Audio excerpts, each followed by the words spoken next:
Hello friends, എല്ലാവർക്കും സ്വാഗതം പുതിയ വീഡിയോയിലേക്ക്. ഇന്ന് ഞാൻ വന്നിട്ടുള്ളത് വളരെ വ്യത്യസ്തമായ രുചിയിലുള്ളൊരു സേമിയ സ്വീറ്റ് ആയിട്ടാണ്.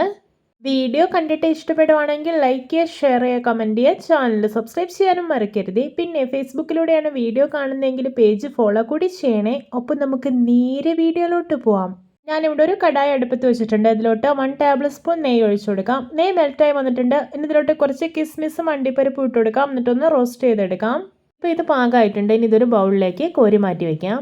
ഇനി ഈ സെയിം കടായിലോട്ട് തന്നെ ഒരു ഗ്ലാസ് സേമിയ ഇട്ട് കൊടുക്കാം. എന്നിട്ട് ഇതും റോസ്റ്റ് ചെയ്തെടുക്കാം.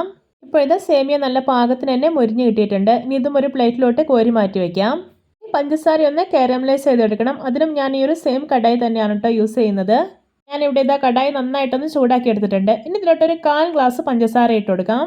ഇനി ഇതൊരു മീഡിയം ഫ്ലെയിമിൽ വെച്ചിട്ട് ഇളക്കി കൊടുക്കാം. പഞ്ചസാരയ്ക്ക് ഒന്ന് ഉരുകി വരട്ടെ. ഒരു കാര്യം പ്രത്യേകം ശ്രദ്ധിക്കണേ, പഞ്ചസാര ഇങ്ങനെ ഉരുകി കളറൊക്കെ ചേഞ്ച് ആയി വരുന്ന സമയത്ത് ഫ്ലെയിം കൂട്ടി വെക്കുകയോ ചെയ്യരുത്. മീഡിയം ഫ്ലെയിമിൽ തന്നെ വെക്കണം, അല്ലെങ്കിൽ പെട്ടെന്ന് തന്നെ കരിഞ്ഞു പോവും. ഇപ്പോൾ കണ്ട നല്ലൊരു ബ്രൗൺ കളറായി വന്നിട്ടുണ്ട്. നല്ല പെർഫെക്റ്റ് ആയി തന്നെ കാരമലൈസ് ആയി കിട്ടിയിട്ടുണ്ട്. ഇനി നമുക്ക് ഇതിലോട്ട് മിൽക്ക് ഒഴിച്ചു കൊടുക്കാം. ഞാനിവിടെ സേമിയ എടുത്തിട്ടുള്ള സെയിം ഗ്ലാസ്സിൽ 2.5 ഗ്ലാസ് മിൽക്കാണ് ഒഴിച്ചു കൊടുക്കുന്നത്. എന്നിട്ടൊന്ന് ഇളക്കി കൊടുക്കാം. നന്നായിട്ടൊന്ന് തിളച്ച് സേമിയൊക്കെ ഒന്ന് കുക്കായി വരട്ടെ. ഇപ്പോൾ ഇതാ തിളച്ച് വരാൻ തുടങ്ങിയിട്ടുണ്ട്. ഇനി ഇതിലോട്ട് മധുരത്തിന് ആവശ്യമായിട്ടുള്ളൊരു 1/2 ഗ്ലാസ് പഞ്ചസാര ഇട്ട് കൊടുക്കാം. വളരെ സിമ്പിളായിട്ട് ഉണ്ടാക്കിയെടുക്കാൻ പറ്റുന്ന നല്ലൊരു സേമിയ സ്വീറ്റ് റെസിപ്പിയാണിത്. എല്ലാവരും ഇതുപോലെ ഒന്ന് ഉണ്ടാക്കി നോക്കണേ.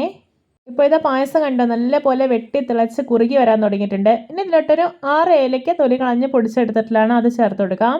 ഇനി നമ്മൾ നേരത്തെ റോസ്റ്റ് ചെയ്ത് മാറ്റി വെച്ചിരിക്കുന്ന കിസ്മിസും അണ്ടിപ്പരിപ്പും ഉണ്ടല്ലോ, അതുകൂടി ചേർക്കാം. പിന്നെ ഒരു 1 ടീസ്പൂൺ നെയ്യ് കൂടെ ചേർക്കുന്നുണ്ട്.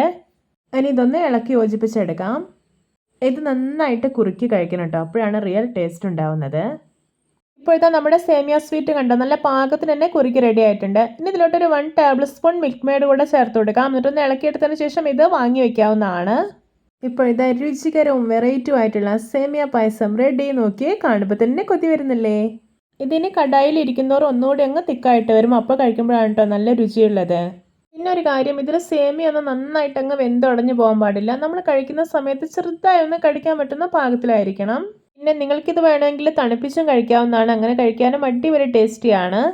അപ്പോൾ എല്ലാവർക്കും എൻ്റെ രുചികരവും വെറൈറ്റിയും ആയിട്ടുള്ള സേമിയ സ്വീറ്റ് റെസിപ്പി ഇഷ്ടപ്പെട്ടെന്ന് വിചാരിക്കുന്നു. ഇഷ്ടപ്പെട്ട ചാനൽ സബ്സ്ക്രൈബ് ചെയ്യാനും സപ്പോർട്ട് ചെയ്യാനും മറക്കരുത്. അപ്പോൾ ഇതുപോലെയുള്ള വെറൈറ്റി വീഡിയോകളായി നമുക്ക് വീണ്ടും കണ്ടുമുട്ടാം. Okay, bye bye.